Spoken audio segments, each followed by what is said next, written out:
கம்பராமாயணம் அப்படின்னு வர்றப்போ அதை நம்ம இதிகாசம் அப்படின்ற பிரிவில் வைக்கிறோம் இல்லைங்களா? இதிகாசம் அப்படின்னு. இதே மாதிரி சில பழமையான நூல்களை நம்ம வந்து புராணம் அப்படின்னு சொல்லுவோம் இல்லைங்களா? இப்போ புராணம் ஒன்று இருக்கு, இதிகாசம் ஒன்று இருக்கு. இது ரெண்டுமே சமஸ்கிருதத்தை சேர்ந்த சொற்கள், தமிழ் சொற்கள் கிடையாது. இந்த புராணத்துக்கும் இதிகாசத்துக்கும் என்ன வேறுபாடு? புராணம்னா ஒன்றும் கிடையாது, பழையதுன்னு அர்த்தம். நாங்கள்லாம் பழைய பொருட்கள்லாம் சேகரிக்கிறப்போ போய் கேட்குறப்போ புராணா அப்படின்னு கேட்பாங்க. பழைய காசுலாம் இருக்குல்ல, செல்லாத காசு, அதுக்கெல்லாம் வந்து பார்த்தீங்கன்னா புராணா பைசா அப்படின்னா பழைய காசு அப்படின்னு பேர். புராணம்னா சமஸ்கிருதத்தில் பழையது அப்படின்னு அர்த்தம், வேற ஒன்றும் கிடையாது. இதிகாசம்னா என்ன அர்த்தம்னா இப்படி இருந்தது. இதிகாசம் அப்படின்னா இப்படி இருந்தது அப்படின்னு அர்த்தம். புராணம் வந்து ஏன் எழுதுவாங்க, இதிகாசம் ஏன் எழுதுவாங்கன்னா, ஒருத்தவங்களுக்கு வந்துட்டு ஒரு கேள்வி இருக்கு, கேட்குறப்போ ஒவ்வொருத்தவங்களும் ஒரு பதில் சொல்றீங்க. அப்போ இதில் எந்த பதில் வந்து சரியானதுன்னு யாராவது கேட்டால் நம்ம என்ன சொல்லுவோம்? ஏன் பதில் தான் பழசு அப்படின்னு சொல்லுவோம் இல்லைங்களா? இருக்கிறதுலே ரொம்ப பழசுங்க அப்படின்னு சொல்லுவோம். இப்போ நம்ம வீட்டில் வந்து சாப்பாடு செய்கிறோம் இல்லைங்களா? சோறை வடிச்சோன்னா நமக்கு என்ன கிடைக்கும்? சுடுசோறு. யாருக்காவது சோறை வடிச்சோன்னா பழைய சோறு கிடைச்சிருக்கா? கிடைக்காதுல்ல. சுடுசோறு இருந்து பழசாச்சுன்னா தானே பழைய சோறு. பழசுன்னா என்னன்னா, ஒரு பொருள் வந்து உற்பத்தி செய்யப்பட்டு காலத்தால் பழசாச்சுன்னா அது பழையது அப்படின்னு அர்த்தம். ஆனால் பாருங்க, சமஸ்கிருதத்தில் புராணம் எழுதுறப்போ அது எழுதின உடனே அதுக்கு புராணம்னு பேர் வச்சுருவாங்க. எழுதுறப்பே இதுக்கு பேர் பழையது அப்படின்னு பேர் வச்சுருவாங்க.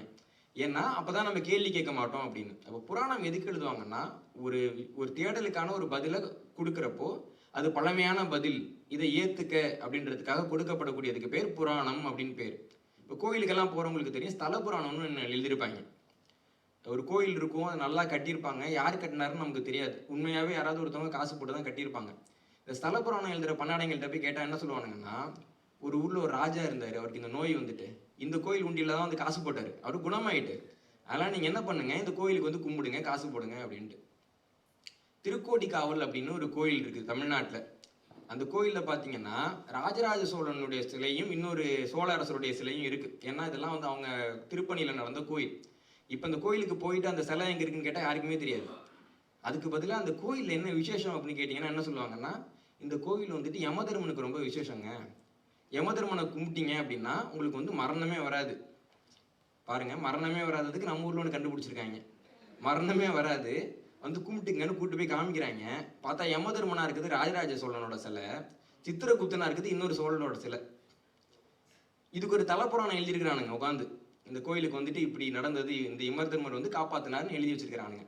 இப்படியாக மக்களுக்கு வந்து ஒரு உண்மை தெரியாம மறைக்கிறதுக்காக புராணங்கள் எழுதப்படும். இதிகாசம் அப்படின்னா, இப்போ நம்ம எல்லாருக்கும் ஒரு கேள்வி இருக்கும். ஏற்கனவே ஒரு சம்பவம் நடந்துச்சுன்னு நமக்கு நல்லா தெரியும். இப்போ உதாரணம், நம்ம இங்கர் சாலை இருக்கிறாருன்னு வச்சுக்கோங்களேன். அவரு ஒரு இடத்துக்கு போயிட்டு வர்றாருன்னு வச்சுக்கோங்க. போயிட்டு வந்த இடத்துல ஒரு சம்பவம் ஆயிட்டுன்னு வச்சுக்கோங்க. நம்ம இங்கர் சாலையும் தெரியும், சம்பவத்தையும் தெரியும், அது எப்படி நடந்தது அப்படின்னு தெரியாது. அப்போ என்னன்னா, ஆளுக்கு ஒரு வருஷம் சொல்லுவாங்க. அவர் போயிட்டே இருந்தாரா, எட்டி விட்டாது பாருங்க சொல்லுவாங்க இல்லைங்களா? இன்னொருத்தர் சொல்லுவாங்க, ஏங்க அவரை பற்றி உங்களுக்கு தெரியுமா, அவர் குங்ஃபுல பிளாக் பெல்ட்டுங்க, இது கராத்தேல் தாண்டா கொடுப்பாங்க, விடுங்க அப்படின்னு சொல்லி ஒரு கதை சொல்லுவாங்க இல்லைங்களா? அப்போ ஒரு நிகழ்வு எல்லாருக்கும் தெரியும், எல்லாருக்கும் தெரிந்த ஒரு நிகழ்வாக இருக்கும். அந்த நிகழ்வு எப்படி நடந்தது அப்படின்னு தெரியாம இருக்கும். அப்ப என்ன சொல்லுவாங்கன்னா, அந்த நிகழ்வு இப்படித்தான் நடந்ததுன்னு சொல்றதுக்கு பேர் தான் இதிகாசம். உங்களுக்கு வேறுபாடு புரியுது இல்லைங்களா? இங்க இந்த மண்ணுல, அதாவது நாங்கள் இருக்கக்கூடிய அந்த மண்ணுல இந்த மகாபாரதம் ராமாயணம்ங்கிற 2 கதைகள் இருக்குல்ல, அந்த 2 கதைகளும் வந்துட்டு ஒரு காலத்தில் நடந்தது, மக்கள் அனைவருக்கும் தெரிந்த சம்பவமாக அது இருந்தது. அப்படி இருக்கிறப்போ என்ன பண்றாங்கன்னா, ஒவ்வொருத்தவங்களும் இந்த சம்பவம் இப்படிதான் நடந்ததுன்னு எழுதுறாங்க. நான் சொல்றேன் பாரு உனக்கு எப்படி நடந்துச்சுன்னு எழுதுறாங்க இல்லைங்களா? அதனாலதான் அதற்கு பெயர் இதிகாசம் அப்படின்னு பெயர். இப்போ புராணத்துக்கும் இதிகாசத்துக்கும் என்ன வேறுபாடுன்னா, புராணத்தை எழுதுறவங்க முழு கற்பனையோட எழுதிட முடியும், ஸோ கொஞ்சம் கூட உண்மை இல்லாமல். ஆனால் இதிகாசத்தை அப்படி எழுத முடியாது. ஏன்னா உங்களுக்கு கதை தெரியும்.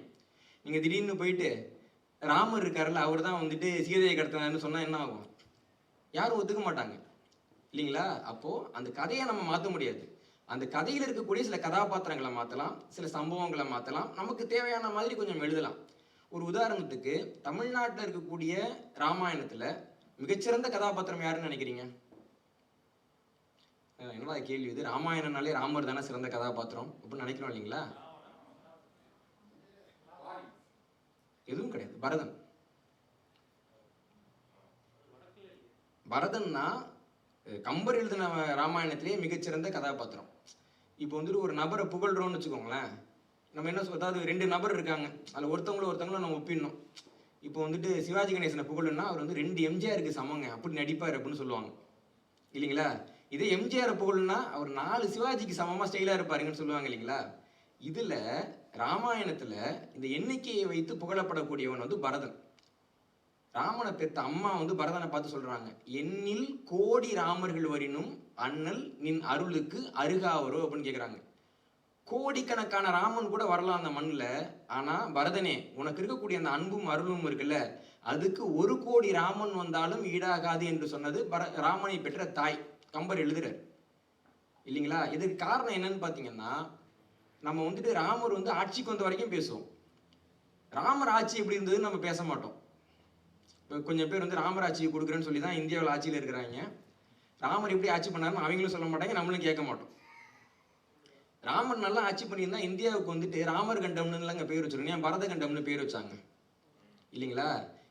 இந்தியாவினுடைய வரலாறுல மிகச்சிறப்பான ஆட்சியை கொடுத்த ஆட்சியாளருடைய பேர் பரதன். ரொம்ப சிறப்பாக அவர் ஆட்சி பண்ணியிருக்காரு. அதன் காரணமாக கம்பருக்கு தெரியுதுல, பிற்காலத்தில் வந்த கம்பருக்கு என்ன சொல்றாருன்னா, ராமரை விட சிறந்தவன் அப்படின்னு சொல்றாரு. இது பரதனை ராமரை விட பல மடங்கு சிறந்தவன் பரதன் அப்படின்னு சொல்றாரு. குகன் சொல்றப்ப சொன்னாங்கன்னா 1000 ராமர் இருந்தாலும் உனக்கு இணையாகாது அப்படின்றான் குகன் பரதனை பார்த்து. அப்போ நம்ம என்ன எடுத்துக்கிறோம்னா, சிறந்த கதாபாத்திரம் பரதன் எடுத்துக்கிறோம். நான் வந்து கர்நாடகாவில் இருக்கக்கூடிய ராமாயணம் மகா அன்னவேஷனம்னு பேர் கர்நாடக ராமாயணத்துக்கு, அதில் நான் பணியாற்றியிருக்கேன். அந்த கர்நாடக ராமாயணத்தில் பார்த்தீங்கன்னா மிக முக்கியமான கதாபாத்திரம் வந்து லட்சுமணன். இலக்குவன்னா எல்லாமே பண்ணுவார்.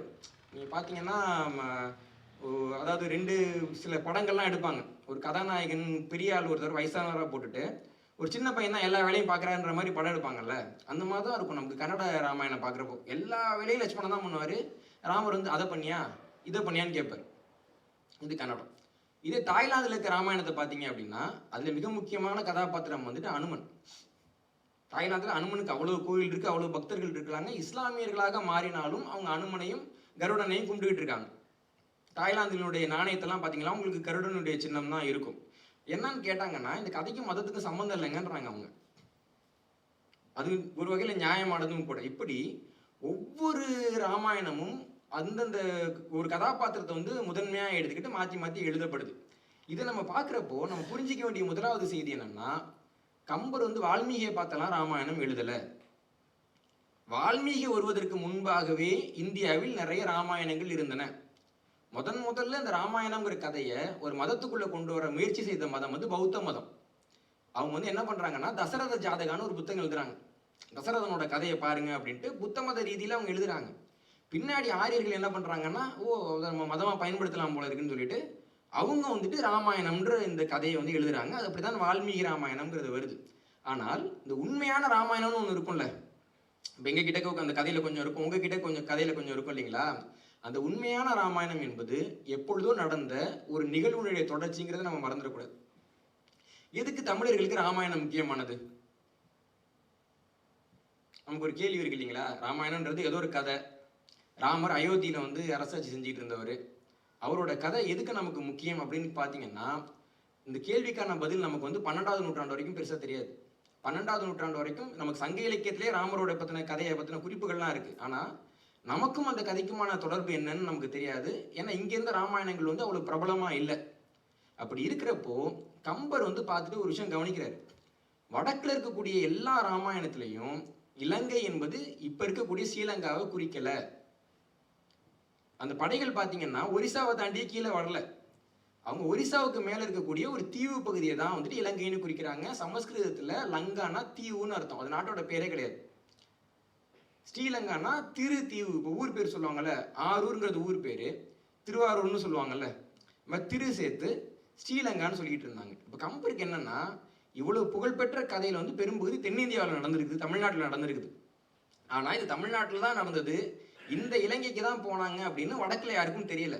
அந்த காலகட்டத்தில் இலங்கையில் அவ்வளவு பழமையான ஒரு ஆட்சி இருந்ததுன்றத மக்களுக்கு சொல்லணுங்கிற நோக்கத்தோட கம்பர் எழுதிய மிக முக்கியமான வரலாற்று ஆவணம் தான் கம்பராமாயணம். கம்பராமாயணம் என்ற ஒரு நூல் மட்டும் இல்லைன்னா இன்னைக்கு தமிழர்கள் நாங்கள் ராவணனின் வாரிசுகள் என்று சொல்லவே முடியாது. இதுதான் உண்மை. ஆனா தமிழ்நாட்டில் ஒரு கும்பல் என்ன பண்ணுவாங்கன்னா, கம்பரை பிடிச்சி திட்டுவாங்க.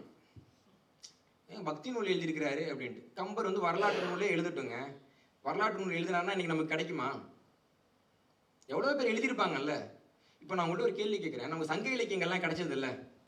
சங்க இலக்கியங்கள் நமக்கு அதோட மூல நூலாக கிடைச்சிச்சா அல்லது உரை நூலாக கிடைச்சிச்சா? உரை நூல் தான் கிடைச்சிச்சு. அப்போ மூல நூல் தானே பொதுவாக நிறைய கிடைக்கணும்.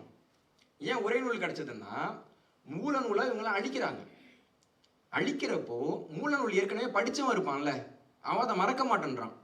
அப்போ என்ன பண்ணுறாங்கன்னா, மூளைக்குள்ளேயே இருக்கட்டும்னு அதை கடத்து, அதுக்கு நான் தப்பாக உரை எழுதுறேன்ட்டு உரை நூல்கள்லாம் வருது. இப்போ வந்துட்டு மத சார்பே இல்லாத திருக்குறளுக்கு பரிமேல் அழகர் மத சார்போட ஒரு உரை எழுதியிருப்பார் இல்லைங்களா?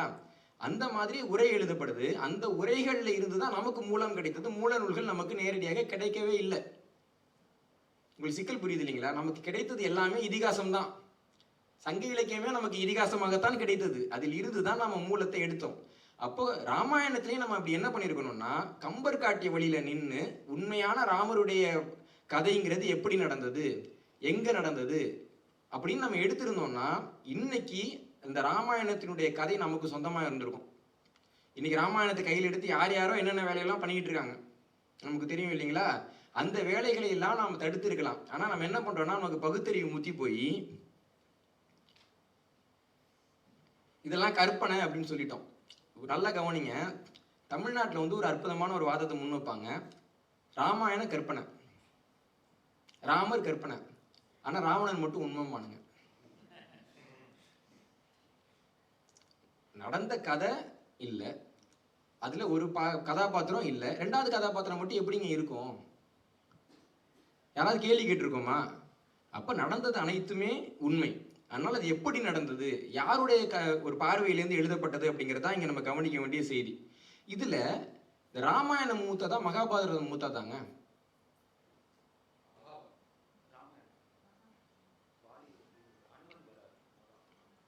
நான் உங்களுக்கு சில செய்திகளை சொல்றேன், அதை வச்சு நீங்க ரெண்டுல எது மூத்ததுன்னு யோசிச்சுக்கோங்க. என்னன்னா இருக்கு, எந்த மாதிரி இருக்குன்னு பார்ப்போம். மகாபாரதத்தில் வந்துட்டு இருக்கிறதுலே வலிமையான ஒரு கதாபாத்திரம் வந்து பீமன். எல்லாருக்கும் தெரியும் இல்லைங்களா? அந்த பீமன் ஒரு தடவை நடந்து போறப்போ ஏதோ ஒரு வேர் மாதிரி ஒன்று கிடக்குது, தாண்டி போகலாம். ஆனால் பீமன் என்ன நினச்சிக்கிறாருன்னா, அது தூக்கி அந்தாண்ட போட்டு தான் போகணும்னு சொல்லிட்டு அவர் முழு பலத்தை கட்டி தூக்க முயற்சி பண்ணுறாரு. தூக்கவே முடியலை. அப்புறம் அது என்ன வேர்னு போய் பார்த்தா அது வேர் கிடையாது, ஒரு குரங்கு படுத்து தூங்கிக்கிட்டு இருக்கு. அந்த குரங்கோட வால். அந்த குரங்கோ வந்துட்டு சொல்லுது, என் வாலையே தூக்க முடியல, நீ எல்லாம் ஒரு ஆளா அப்படின்னு கேட்குறப்போ பீமனுடைய அகன்றை வந்து அப்படியே அகன்று போனது அப்படின்னு மகாபாரதத்தில் பதிவு பண்ணுறாங்க. அந்த குரங்கு வந்து அனுமன். அப்போ ராமாயணத்தில் இளவயது ஆளாக இருந்த அனுமன் மகாபாரதத்தில் வயதான குரங்காக குறிப்பிடப்படுகிறார். ஒன்றாவது செய்தி. அதுக்கு அடுத்தது, மகாபாரதத்தில் ஒவ்வொருவரும் தேரில் தானே போய் சண்டை போட்டாங்க. அதில் ஒவ்வொரு தேருக்கும் ஒரு கொடி இருக்கும். அதில் அர்ஜுனனோட தேரில் இருந்த கொடி வந்து அனுமன் படம் போட்ட கொடி. ஏன்னா அனுமன் வந்து ஏற்கனவே வெற்றி பெற்ற ஒரு வீரராக இருக்கிறாருங்கிறதுனால தனது தேரை வந்து பாதுகாக்கணும்னு சொல்லிட்டு அர்ஜுனன் வந்துட்டு அனுமனை தனது தேரில் கொடியாக பயன்படுத்தினார் அப்படிங்கிறது மகாபாரதம் 2வது குறிப்பு. 3வது, ராமாயணத்தில் வந்து சீதைக்கு சுயம்பரம் நடக்கிறப்போ பரசுராமர் வந்து வருவார். அந்த காட்சியில் அவர் வருவார், அதாவது இளைஞராக சுயம்பரத்துக்கு வரக்கூடிய ஆளாக வருவார் அப்படின்னு ஒரு குறிப்பு இருக்கு. அதே பரசுராமர் வந்துட்டு மகாபாரதத்தில் மிக மூத்தவர்கள் வந்து பார்த்தீங்கன்னா பீஷ்மரும் துரோணரும் இல்லைங்களா? அந்த 2 பேருக்கும் குருவா வர்றார். இதுல இளைஞராக இருந்த அவரு இதுல 2 பேருக்கும் வயது மூத்த ஒரு குருவாக வர்றாரு. எல்லாத்துக்கும் மேல ராமாயணத்தோட முடிவுல தான் விபீஷணன் வந்து இலங்கையினுடைய அரசராக முடிசூட்டப்படுகிறார். ஆனா மகாபாரதத்துல தர்மர் வந்துட்டு ஒரு பெரிய யாகம் வளர்க்கிறாரு, எல்லா பெரிய அரசர்களையும் கூப்பிடுறாரு. அப்ப இலங்கையினுடைய அரசராக வந்தவர் இந்த விபீஷணன். அப்ப இது போன்று இருக்கக்கூடிய குறிப்புகள் எல்லாம் எடுத்து பார்க்குறப்போ கால வரிசைப்படி பார்த்தீங்கன்னா முதல்ல நடந்த கதை வந்து ராமாயணம், 2வதாக நடந்த கதை மகாபாரதம். இதுல மகாபாரதம் எப்ப நடந்தது அப்படின்னு நம்ம பார்த்தோம்னா, சமீபத்திய தரவுகள் நான் என்னுடைய நூல்லையும் குறிப்பிட்டிருக்கேன். அந்த குருச்சேத்திர போர்லாம் நடந்து பாண்டவர்கள் ஆட்சிக்கு வந்த ஆண்டுங்கிறது கிமு 3101வது ஆண்டு. அதற்கு அடுத்த கிமு 3102வது ஆண்டு, இப்ப இருக்க சொல்லக்கூடிய மொழியில பிப்ரவரி மாதத்துல பாத்தீங்கன்னா கிருஷ்ணர் வந்து இறந்து போறார். அதுக்கு பின்னாடி கலியாண்டுன்ற கணக்கு பிறக்குது. இது வரலாற்று ரீதியான தரவு, இது பல்வேறு நூல்களும் குறிப்பிடுறாங்க. அப்போ இந்த மகாபாரதம்ங்கிற கதையே 3100 ஆண்டுகள் பழசுன்னா அதுக்கு முன்னாடி இருந்த கதை தான் ராமாயணம். இந்த கதை உங்களுக்கு புரியுது இல்லைங்களா? இந்த ராமாயண கதையில நம்ம கவனிக்க வேண்டிய நிறைய செய்திகள் இருக்கின்றன. அதுல மிக முக்கியமான ஒரு செய்தி என்னன்னா, இந்த வானர சேனைகள்லாம் வந்துட்டு இங்க வர்றாங்க இல்லைங்களா, தெற்குக்கு வர்றாங்க இல்லைங்களா, வர்றப்போ அவங்க வந்துட்டு மகேந்திர மலை அப்படிங்கிற ஒரு மலையை பார்க்குறாங்க. அங்கே ஒரு வேளை சீதை வந்து வைக்கப்பட்டிருக்காங்களான்னு பார்த்தாங்கன்ற குறிப்பு வந்துட்டு நமக்கு இருக்கு. இந்த மகேந்திர மலையினுடைய சிறப்பு என்னன்னா, அந்த இடத்துல மயன் அப்படிங்கிற ஒரு நபர் குடியிருந்தார். இந்த மயன் யாருன்னா, மண்டோதரி இருக்காங்கல்ல, ராவனோட மனைவி, அவங்க அப்பா. மண்டோதரின்னா ஒன்றும் கிடையாது, வயிற்றுக்கு வந்து உதிரம் அப்படின்னு பேரு, உதரம் அப்படின்னு பேரு. அவங்களுக்கு இடுப்பு ரொம்ப சின்னதாக இருக்குமா, மந்த உதிரி, அவ்வளோதான் மண்டோதரியினுடைய விளக்கம். ரொம்ப அழகான ஒரு பெண்ணா இருந்திருக்காங்க. அவங்கள வந்து ராவணன் திருமணம் பண்ணிக்கிறாரு. அவங்க வந்து இலங்கையில வைக்கப்படுறாங்க. அந்த இலங்கையினுடைய தீவையை கட்டி கொடுத்தவர் அப்படின்னு மயனை தான் சொல்லுவாங்க. அதனால இந்த அனுமர் நேரா போயிட்டு முதல்ல மண்டோதரியை பார்த்தோன்னா அவங்க தான் சீதையை நினைச்சிடுறாரு. சீதை மாதிரியே அழகா இருக்கிறாங்க, சீதை மாதிரியே இருக்கிறாங்க. அவங்க அப்படியே பார்க்கறவே வந்து அப்படி ஒரு அழகு, அப்படி ஒரு அமைதியோடு இருக்கிறாங்க. ஆனால் அவருக்கு சந்தேகம் வருது, சீதையை தூக்கிட்டுல வந்தாரு, அப்போ அரண்மனையில் அவங்க சொகுசா இருக்காங்கன்னா ஐயோ என்ன ஆச்சு அப்படின்னு பயப்படுறாரு. அப்புறமா இவங்க சீதையா இருக்காது அப்படின்னு துணிகிறார் அப்படின்னு கம்பர் எழுதுறார். இப்படியாக மண்டோதரி வசித்த அந்த மாளிகைக்கு பெயர் மயன் மகள் உரை மாடம் என்று கம்பர் எழுதுகிறார். மயனோட பொண்ணு இருக்கக்கூடிய மாடம் அப்படின்னு எழுதுறார். இப்படியாக அந்த மாடத்தை கட்டி கொடுத்ததும் அவங்க அப்பா மயன் தான். இந்த மயன் இருக்காரு இல்லைங்களா, அவர் வந்து ஒரு தீவுல தனி நபராக மாளிகை கட்டி வசிக்கிறார். அந்த தீவுக்கு தான் அந்த காலத்துல மகேந்திர மலை அப்படின்னு பேரு. இந்த மலையினுடைய சிறப்பம்சம் என்னன்னு பாத்தீங்கன்னா, சைவத்துல ஆகமங்கள் எங்கு எழுதப்பட்டதுன்னு சொல்றப்போ மகேந்திர மலையிலே ஆகமங்கள் அனைத்தும் எழுதப்பட்டன அப்படிங்கிறது சைவர்களோட நம்பிக்கை. நால்வர்கள் சொல்றாங்க சைவத்தினுடைய ஆகமங்கள் வந்து மகேந்திர மலையில தான் எழுதப்பட்டதுன்னு. இப்ப அந்த மகேந்திர மலை எங்க? ராமாயணம் நடந்த சில காலகட்டங்களில் அந்த மகேந்திர மலை கடலால் விழுங்கப்பட்டது.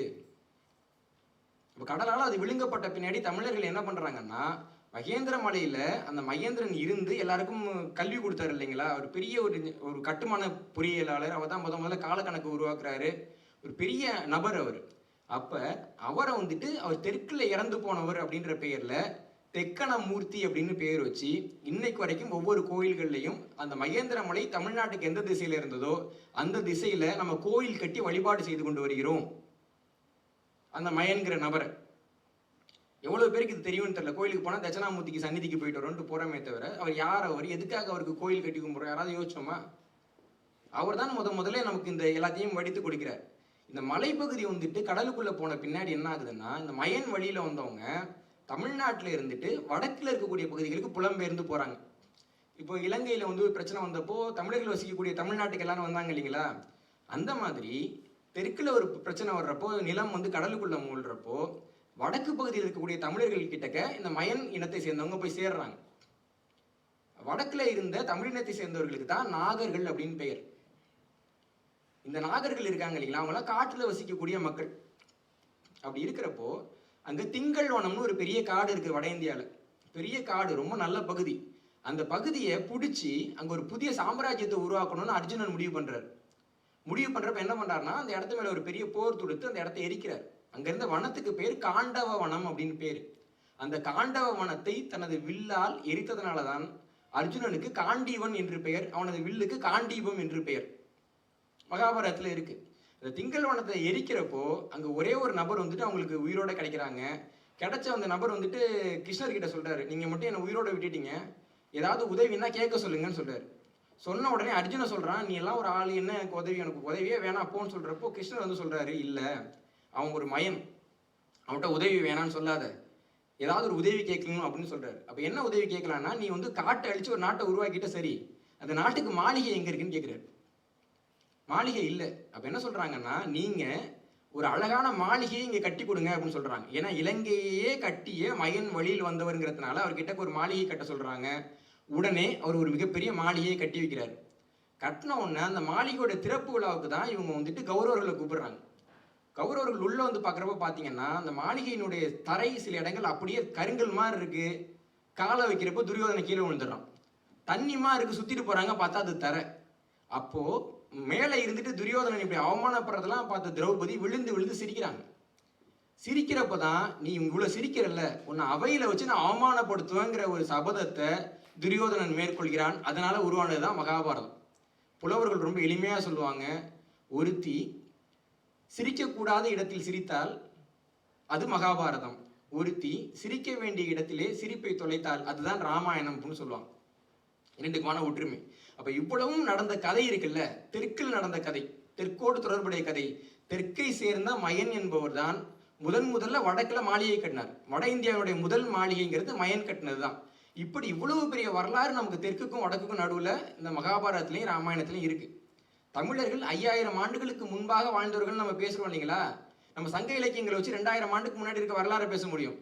5000 ஆண்டுக்கு முன்னாடி இருக்க வரலாறு நம்ம பேசணும்னா நமக்கு அதற்கு உதவியாக இருக்கக்கூடியது ராமாயணமும் மகாபாரதமும் மட்டும்தான்.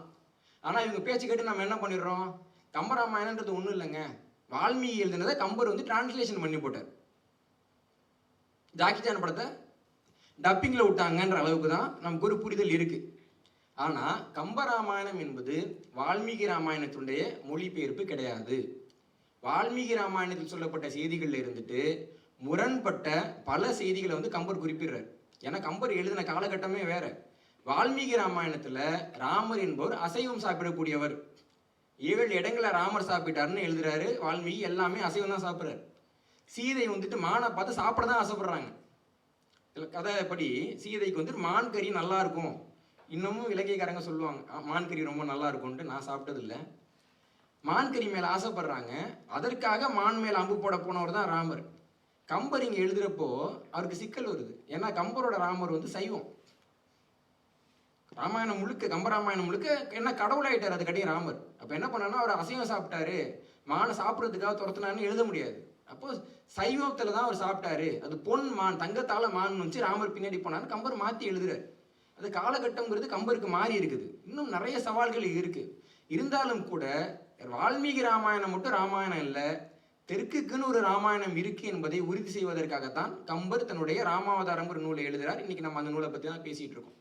இதில் நான் ஏற்கனவே ஒரு இடத்துல போன முறைன்னு நினைக்கிறேன், இந்த வால்மீகி ராமாயணத்துக்கும் கம்ப ராமாயணத்துக்கும் இருக்கக்கூடிய ஒரு வேற்றுமையை பற்றி சொன்னேன். ஆனால் நிறைய பேருக்கு அது அங்கே நான் முழுசாக சொல்ல முடியாததுனால புரியலை. அதை மட்டும் சொல்லி எனது உரையை நான் நிறைவு செய்ய விரும்புகிறேன். அதில் நான் என்ன சொல்லியிருந்தேன்னா, வால்மீகி ராமாயணத்தில் போர் நடந்தது வெறும் 15 நாள் தான். ஆனால் கம்ப ராமாயணத்தில் போர் நடந்தது 30 நாள் அப்படின்னு சொல்லியிருந்தேன். அது எப்படி ஒரே கதையை வந்து 2 பேரும் மாற்றி மாற்றி சொல்ல முடியும் அப்படின்னு ஒரு கேள்வி வரலாம். நீங்கள் வால்மீகியுடைய ராமாயணத்தில் இருக்கக்கூடிய தரவை சொல்கிறேன். ஒரு பௌர்ணமி நாள் அன்னைக்கு சீதையை பார்த்துட்டு அனுமன் திருப்பி வர்றார். இலங்கைக்கு போன அனுமன் இருக்கார்ல, அவர் திருப்பி வரக்கூடிய நாள் வந்து வால்மீகி ராமாயணப்படி ஒரு பௌர்ணமி நாள். தேய்பிறை முதல் நாள் அன்னைக்கு கடற்கரைக்கு வந்துட்டு பெரிய படை வருது. இவங்களுடைய படையை ஒட்டுமொத்தமாக கடற்கரைக்கு கொண்டு வந்துடுறாங்க. கொண்டு வந்தோடனே விபீஷன் வந்து இங்கே வர்றாரு. வந்து நான் வந்து ராவணனோட தம்பியும் கூட சேர்ந்துக்கிறேன் அப்படின்னு சொல்றாரு. இதெல்லாம் ஒரே நாளில் நடக்குது.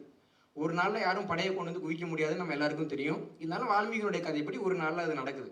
அதற்கு பிறகு ராமர் வந்து கேட்குறாரு, நம்ம எப்படி இலங்கைக்கு போகலான்றப்போ, நீங்கள் கடலரசனை போய் வேண்டி கரையை 2 பக்கமும் பழக்க சொல்லிடுங்க, நம்ம நடுவில் போய் நடந்து போயிடலாம் அப்படின்னு ஒருத்தவர் சொல்கிறார். சரின்னு இவர் என்ன பண்ணுறாருன்னா கடற்கரையில் உட்காந்து தவம் பண்ணுறாரு. கடலரசனே நீங்கள் வழிவிடு அப்படின்ட்டு. 3 நாளாச்சு கடலரசன் வந்து வழிவிடவே இல்லை. அப்புறமா ராமர் என்ன பண்ணுறாருன்னா சரின்னு சொல்லிட்டு ஒரு அம்பை எடுத்து கடலையே வத்த செய்வோன்னு சொல்லிட்டு கடலை பயமுறுத்துறாரு. கடல் வந்து நேராக வந்து கேட்குது, உங்களுக்காக நான் கடலை வத்த செஞ்சேன்னா அதில் இருக்க உயிரினங்கள்லாம் இறந்து போயிடும்ல, நான் அதற்கு பொறுப்பாக இருக்கிறேன், நீங்கள் வேணால் பாலம் கட்டி மேலே போய்க்கோங்க அப்படின்னு சொல்கிறாங்க. சரி அப்படின்னு அவங்க ஒத்துக்கிறாங்க. அடுத்த 5 நாட்களில் பாலம் கட்டப்பட்டது. ஏற்கனவே 4 நாள் போயிட்டு இப்போ 5 நாள் போயிட்டு 9வது நாளில் பாலம் கட்டி முடிக்கப்படுது. அன்னைக்கு தான் படை வந்து இலங்கைக்கு வந்து கடந்து போகுது. 10வது நாள் காலையில் ராவணன் ஏந்து பார்க்குறப்போ இலங்கையில் படை இருக்கிறத பார்க்குறாரு அப்படின்னு வால்மீகி எழுதுறாரு. 3 நாட்கள் அங்கே போர் நடக்குது. 14வது நாள் போரில் மேகநாதன்கிற இந்திரஜித் இறந்து போறாரு. 15வது நாளில் ராவணன் இறந்து போறாரு. அன்னைக்கு அமாவாசை என்று சொல்கிறார் வால்மீகி. இது வால்மீகி ராமாயணம். கம்பர் என்ன சொல்றாருன்னா, அனுமன் வந்துட்டு இலங்கையிலேருந்து புறப்படக்கூடிய அந்த நாள் அன்னைக்கு நிலா எப்படி எரிந்ததுன்னா இந்த பாடல்ல வந்த மாதிரி சுந்தரி முகம் போல பொழிந்தது அப்படின்னு எழுதுறாரு. அப்போ அன்னைக்கு பௌர்ணமி, இதுலேயும் பௌர்ணமி அதுலேயும் பௌர்ணமி. வர்றப்போ சீதை என்ன சொல்றாங்கன்னா, நீ வந்துட்டு 1 மாசத்துக்குள்ள வந்தா நான் உயிரோட இருப்பேன், என் தலைவன் மேல ஆணையா சொல்றேன், இல்லாட்டி நான் இறந்து போயிடுவேன்னு சொல்றாங்க. இன்னும் ஈண்டு 1 திங்கள் இருப்பல் யான் நின்னை நோக்கி பகர்ந்தது நீதியோய் பின்னை ஆவி பிடிக்கலேன் அந்த மன்ன நாணை நீ இதனை மனக்கொள் அப்படின்னு அவங்க சொல்றாங்க. சொன்னவொன்னே அவங்க கொடுத்த காலக்கெடுன்றது 1 மாசம். பௌர்ணமி அன்னைக்கு என்ன சொல்றாங்க, 1 மாசத்துக்குள்ள நீ வரலன்னா நான் இறந்து போயிடுவேன்னு சொல்றாங்க. சொன்ன உடனே அனுமன் போய் சொன்னவாறு உடனே படைகள்லாம் குவிக்கிறாங்க. படைகள் வந்து எதிர்முனை கடற்கரைக்கான நாட்கள் வந்து மொத்தம் 12 நாள்னு எழுதுறாரு கம்பர். ஏன்னா ராவணனோட சேனை கூட போர் புரியணும். அவ்வளவு பெரிய படை எப்படி ஒரு நாள்ல வரும்? 12 நாள்களில் அந்த படை வந்தது என்று கம்பர் எழுதுகிறார். 12வது நாள் இரவுல வந்துட்டு வீடனை வந்து ராவணன்ட்டேருந்து வெளியேறார். நான் வந்து போய் சேர்ந்துறேன். ஆனா அவர் வந்துட்டு என்ன யோசிக்கிறாருன்னா, ராத்திரி திருட மாதிரி போய் சேர்ந்தா நல்லா இருக்குமா, பொழுது விடியட்டும்னு காத்திருந்து 13வது நாள் பகல்ல வந்து சேர்றார் அப்படின்னு எழுதுறாரு கம்பர். இப்போ வந்த பின்னாடி வருணனை நோக்கி 7 நாட்கள் வந்து ராமர் தவம் செய்கிறாருன்னு எழுதுறாரு கம்பர். அங்க வந்துட்டு அது 3 நாள், இங்க 7 நாள் தவம் செய்யறப்போ மொத்தமா 21 நாள் கடந்திருக்கப்பதான் வருணன் வந்து சொல்றாரு நீங்க பாலம் கட்டிக்கலாம் அப்படின்னு. வெறும் 3 நாட்கள்ல அந்த பாலம் கட்டப்படுகிறது கம்பராமாயணப்படி. 24வது நாள்ல கட்டி முடிக்கப்பட்ட பாலத்தின் மேல படைகளும் ராமனும் கரையை கடக்கிறார்கள்.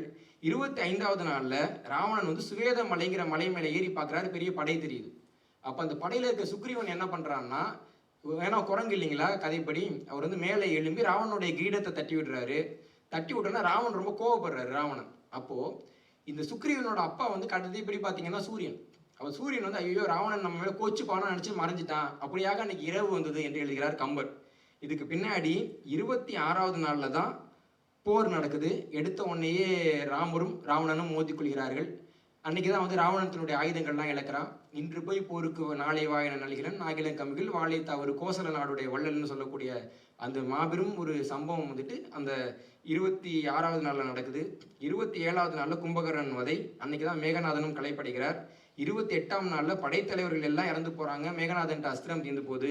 29வது நாளில் மேகநாதன் இறந்து போகிறார். 30வது நாளில் மூலசேனை போர் முடிந்து ராவணன் கொல்லப்படுகிறார். அன்றைக்கு பௌர்ணமி. இது கம்பராமாயணம். நல்லா யோசிச்சு பாருங்க. சீதை என்ன சொல்றாங்கன்னா, 1 மாசத்துக்குள்ள நீ வந்து என்னை கூட்டிட்டு போயிடலாம், நான் இறந்துருவேன்னு சொல்றாங்க.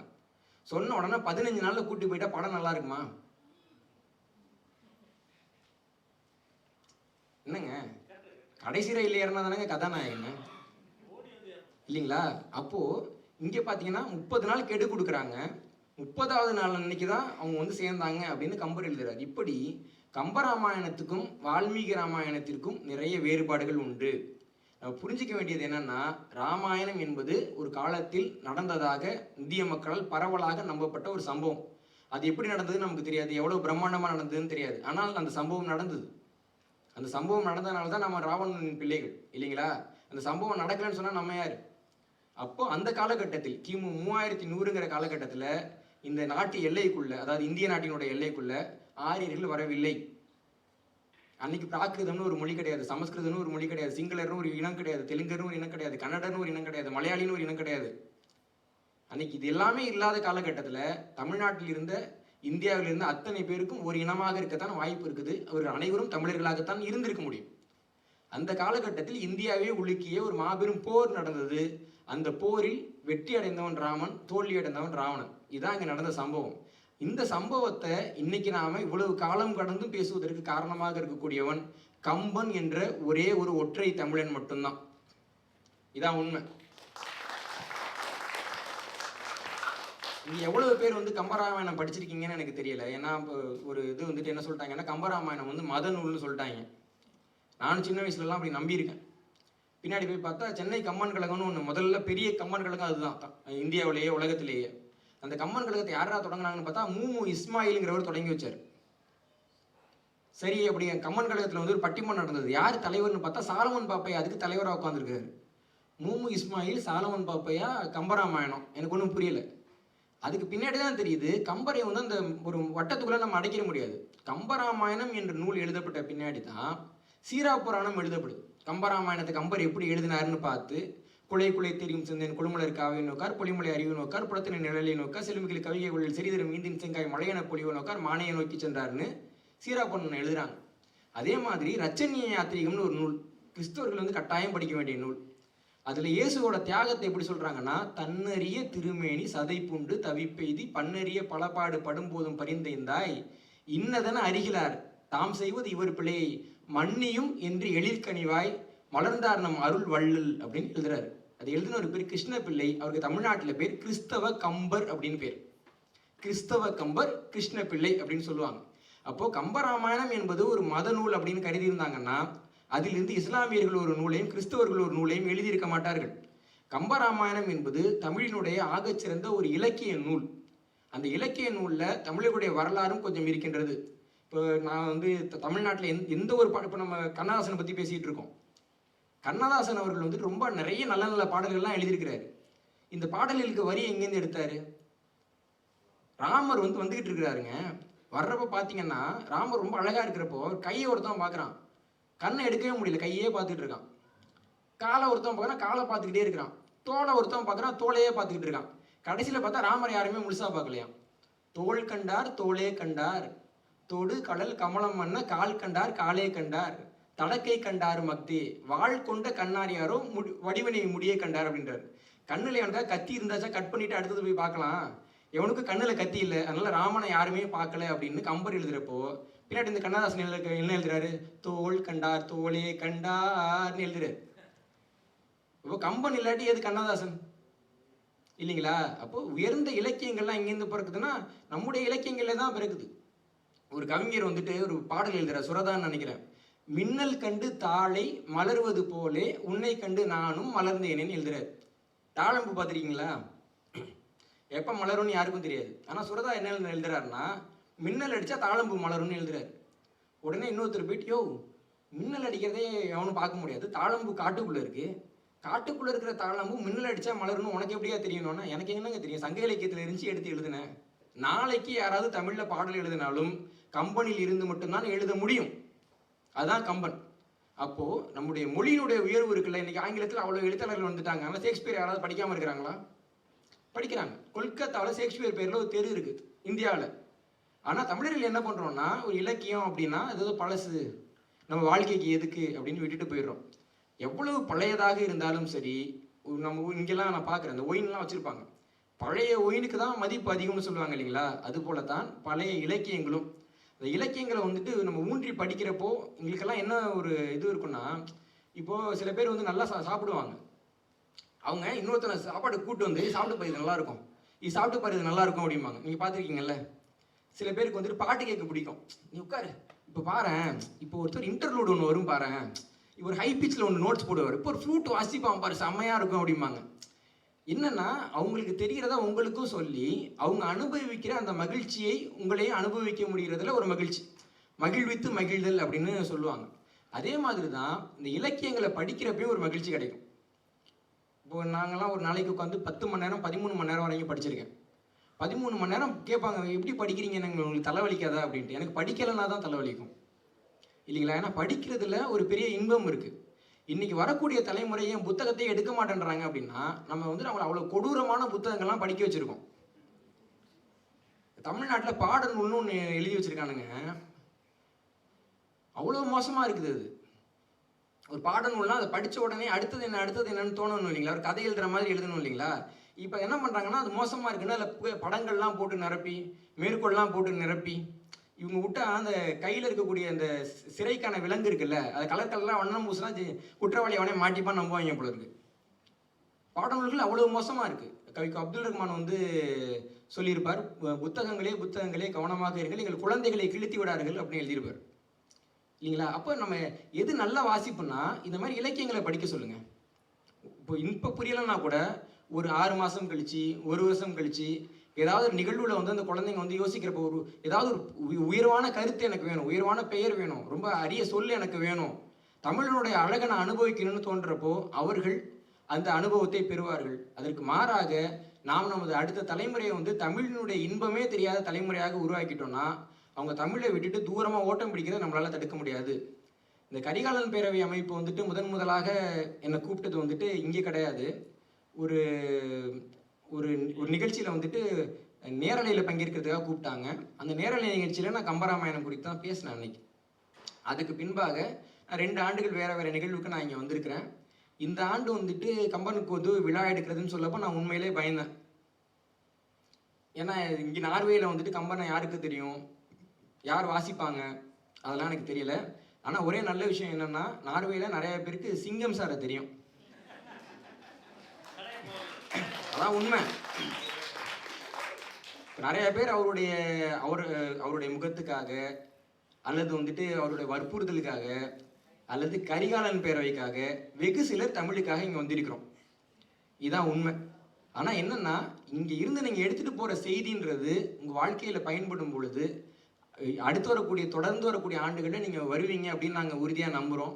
ஏன்னா, இப்போ நம்ம குழந்தைகள் வந்துட்டு தமிழ்லேருந்து விலகி போறாங்கன்ற வருத்தம் நம்ம எல்லாருக்குமே இருக்கு. ஆனா, அவங்கள கிட்ட எப்படி கூட்டிட்டு வர்றதுன்ற செயல் திட்டம் நமக்கு தெரியல. அந்த செயல் திட்டத்துக்கான முதல் அடிய நாங்க எடுத்து வச்சிருக்கோம். 2வது அடிய நீங்க எடுத்து வச்சீங்கன்னா தான் 2 பேரும் நெருங்கி வரலாம். நாங்க முன்னோக்கி நடந்து, நீங்க பின்னோக்கி நடந்தீங்கன்னா எங்க போறது சொல்லுங்க? இல்லைங்களா? அதனால அடுத்தடுத்து இந்த நிகழ்ச்சிகள் நடக்கிறப்போ உங்க வீட்லேருந்து யாராவது கூட்டு வாங்க. கொஞ்சம் வந்துட்டு விளையாண்டுக்கிட்டு இருப்பாங்க. கொஞ்ச நேரம் தூங்கிருவாங்க. பரவால்ல. நான்லாம் அப்படி விளையாண்டு தூங்குனவன் தான். பின்னாடி கொஞ்சம் அறிவு வளர்ந்த பின்னாடி அதை நம்ம படிக்க ஆரம்பிச்சோம். அப்போ ஏதாவது ஒரு வகையில குழந்தைங்கள வந்து உள்ள கூட்டிட்டு வந்தீங்கன்னா தான், தமிழ் மொழியில இவ்வளவு இருக்கா? என் மொழி வந்து 5000 வருஷம் பழசா? கம்பர்னு ஒரு ஆள் இருந்தாரா? ஓ! இப்படிலாம் கூட எழுதியிருக்காங்களான்ற ஒரு ஒரு அறிமுகம் அவங்களுக்கு கிடைக்கும். ஒரு அறிமுகம் இருந்தா தான் நாளைக்கு வந்து ஒரு தேடலுங்கிறது பிறக்கும் இல்லைங்களா? அப்போ அந்த அறிமுகத்தின் பக்கமும், தேடலின் பக்கமும் நம்ம குழந்தைங்கள கூட்டு போங்க. பக்தி இல்லாத எவ்வளோ பேர் சர்ச்சுக்கு கூட்டு போய் கொடுமைப்படுத்துறீங்கல்ல? அ இது வந்து அதை விட பெரிய பாவம் கிடையாது இல்லைங்களா? நான்லாம் கோயிலுக்கு உண்டை கட்டி நல்லா இருக்குன்றதுக்காக தான் போனேன். உண்மை. தஞ்சாவூர் பெரிய கோவில்ல இரவு 9 மணிக்கு ஒரு மிளகு சாதம் போடுவாங்க. நல்லா இருக்கும். நான் போயிட்டு என்ன பண்ணுவேன்னா, 7 மணிக்கு போய் கரூர சந்நிதியில இடுக்குல போய் படுத்து தூங்கிட்டு, 9 மணிக்கு மணி அடிப்பாங்க. எந்திச்சு போய் உண்டை கட்டி சாப்பிட்டுட்டு இருந்தேன். ஒரு நாள் திடீர்னு பார்த்தீங்கன்னா, அங்க தேவாரம் திருவாசகம்லாம் பாடிக்கிட்டு இருந்தாங்க. இந்த பாட்டு நல்லா இருக்குதே, நம்மளும் தூக்க கலக்கத்துக்கு நடப்போம்னு அவங்க கூட சேர்ந்து நடந்து தான் நான் தேவாரம் திருவாசகம் கத்துக்கிட்டேன். ஏன்னா தமிழ்நாட்டிலயும் சரி, இந்தியாவிலும் சரி பாடத்திட்டத்துல தேவாரம் திருவாசகம் சொல்லித் தர்றதில்ல. இலங்கையில சமய பாடம் இருக்கிறதுனால சொல்லித் தராங்க. இல்லைங்களா? அப்படியாக இந்த இந்த இந்த மழைக்கு வந்து பள்ளிக்கூடம் பக்கம் ஒதுங்கினதுன்னு சொல்லுவாங்க இல்லைங்களா? நான் எல்லாம் மழைக்கு தான் ஒதுங்கினேன். அந்த மழையிலே இருந்த அந்த ஈரமே இன்னைக்கு வரைக்கும் என்ன ஒரு பெரிய மரமா வளர்த்துருக்குதுன்னா, நீங்கள் எல்லாம் ஒரு பயன்பாட்டோடு அதுக்கு ஒதுங்கக்கூடிய சூழ்நிலையில இருக்கிறீங்க, பொருளாதார நிலைமையில இருக்கிறீங்க இல்லைங்களா? அப்போ தமிழின் பக்கம் உங்கள் குழந்தைகளை செலுத்தினால் மட்டும்தான் நாளைக்கு அவங்க உங்க குழந்தைகளாக இருப்பாங்க. நீங்க கம்பரை மறைச்சிட்டீங்கன்னா அவங்க ஷேக்ஸ்பியரை படிப்பாங்க இல்லைங்களா? தமிழ்நாட்டில் நிறைய பேர் உங்க குழந்தைங்கக்கிட்ட அரசியலே காட்டக்கூடாது அப்படின்னு சொல்லி காட்டி ஒரு தலைமுறையை வளர்த்தாங்க. அந்த தலைமுறை என்ன பண்ணிட்டு நம்ம எல்லாருக்கும் இன்னைக்கு தெரியும். காக்ரோச் ஜனதா பார்ட்டின்னு ஒன்று ஆரம்பிச்சிருச்சு, கரப்பாம்பூச்சி வச்சு சுத்திட்டு இருக்காங்க இல்லைங்களா? அப்போ நீங்க வந்துட்டு அவங்களுக்கு ஒரு வாய்ப்பை கொடுங்க. நல்ல வாய்ப்பை கொடுத்தால் மட்டும்தான் நம்ம நல்ல அடுத்த தலைமுறையை உருவாக்க முடியும். ரொம்ப மிக முக்கியமான காலகட்டம் இது. இப்போ உங்கள் நார்வே மாதிரி நாடுகளில் இருக்கிறப்போ ஒரு 1000 குணர் கொடுங்கன்னா உடனே கொடுத்துருவாங்க. 5 நிமிஷம் நேரம் கொடுங்கன்னா கொடுக்க மாட்டாங்க. நீங்கள் 4:30 இவ்வளோ நேரமாக வந்து கேட்டுக்கொண்டிருக்கிறீர்கள். எல்லாம் வல்ல இயற்கையும், எல்லாம் வல்ல தமிழினுடைய அந்த ஆற்றலும் நம் அனைவருக்கும் அடுத்த தலைமுறையும் தனது அருளை வழங்கும். நாம் நமது பண்பாட்டையும் நிலத்தையும் மீட்போம் என்று உறுதியான ஒரு நம்பிக்கையோடு விடைபெறுகிறேன். நன்றி, வணக்கம்.